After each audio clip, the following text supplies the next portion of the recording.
सीता जी ने बनाया भोजन पर खाने कोई नहीं आया। लंकापति रावण के वध के बाद जब अयोध्यापति प्रभु श्री राम की कीर्ति दूर दूर तक फैल रही थी और वह मर्यादा पुरुषोत्तम कहलाने लगे थे, तब एक दिन महादेव शिव की इच्छा भी मर्यादा पुरुषोत्तम श्री राम से मिलने की हुई। पार्वती जी को संग लेकर महादेव कैलाश पर्वत से उतरकर अयोध्या नगरी के रास्ते पर चल पड़े। भगवान शिव और मां पार्वती को अयोध्या आया देखकर श्री सीताराम जी भी बहुत खुश हुए। माता जानकी ने उनका उचित आदर एवं सत्कार किया और स्वयं भोजन बनाने के लिए रसोई में चली गई। इसी बीच भगवान शिव ने श्री राम जी से पूछा, आपके सेवक हनुमान जी दिखाई नहीं पड़ रहे हैं? श्री राम जी बोले, वे बगीचे में हैं।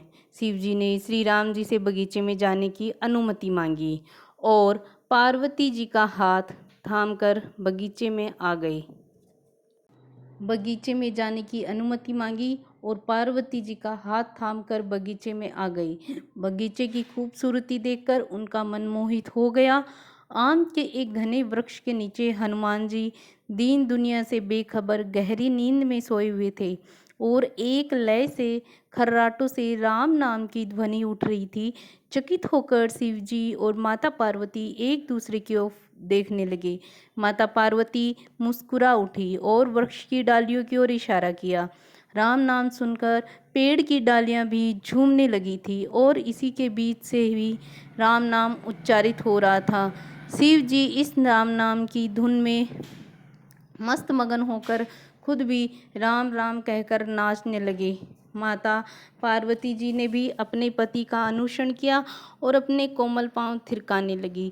शिव जी और पार्वती जी के नृत्य से ऐसी झनकार उठी कि स्वर्ग लोक के देवतागण भी आकर्षित होकर बगीचे में आ गए और राम नाम की धुन में सभी मस्त हो उठे। माता जानकी भोजन तैयार करने की प्रतीक्षारत थी, परंतु संध्या गिरने तक भी अतिथि नहीं पधारे। तब अपने देवर लक्ष्मण जी को बगीचे में भेजा। लक्ष्मण जी ने तो स्वयं को श्री राम का सेवक ही मानते थे, अतः बगीचे में आकर जब उन्होंने धरती पर स्वर्ग का नज़ारा देखा तो खुद भी राम नाम की धुन में वो झूम उठे थे। तभी महल में माता जानकी परेशान हो रही थी कि अभी तक भोजन ग्रहण करने कोई भी क्यों नहीं आया। उन्होंने भी श्री राम जी से कहा, भोजन ठंडा हो रहा है, चलिए हम ही जाकर बगीचे में से सभी को ले आएं। जब सीताराम जी बगीचे में गए तो वहाँ राम नाम की धूम मची हुई थी। हनुमान जी गहरी नींद में सोए हुए थे और उनके खर्राटों से भी तब तक राम नाम निकल रहा था। तभी श्री सियाराम भाव विह्वल हो उठे। राम जी ने हनुमान जी को नींद से जगाया और प्रेम पूर्वक उन्हें की तरफ निहारने लगे। हनुमान जी प्रभु को आया देख शीघ्रता से उठ खड़े हुए। नृत्य का समा भंग हो गया। शिव जी खुले कंठ से हनुमान जी की राम भक्ति की सराहना करने लगे। हनुमान जी संकुचाए लेकिन मन ही मन खुश हो रहे थे। श्री सियाराम ने भोजन करने का आग्रह भगवान शिव से किया। सभी लोग महल में भोजन करने के लिए चल पड़े। तभी माता जानकी भोजन परोसने लगी। हनुमान जी को भी श्री राम जी ने पंक्ति में बिठाकर बैठने का आदेश दिया। हनुमान जी बैठ गए थे, परंतु आदत ऐसी थी कि राम जी के भोजन करने के उपरांत ही सभी लोग भोजन करते थे। आज श्री राम के आदेश से पहले भोजन करना पड़ रहा था। माता जानकी हनुमान जी को भोजन परोसती जा रही थी, पर हनुमान का पेट ही नहीं भर रहा था। सीता जी कुछ समय तक तो उन्हें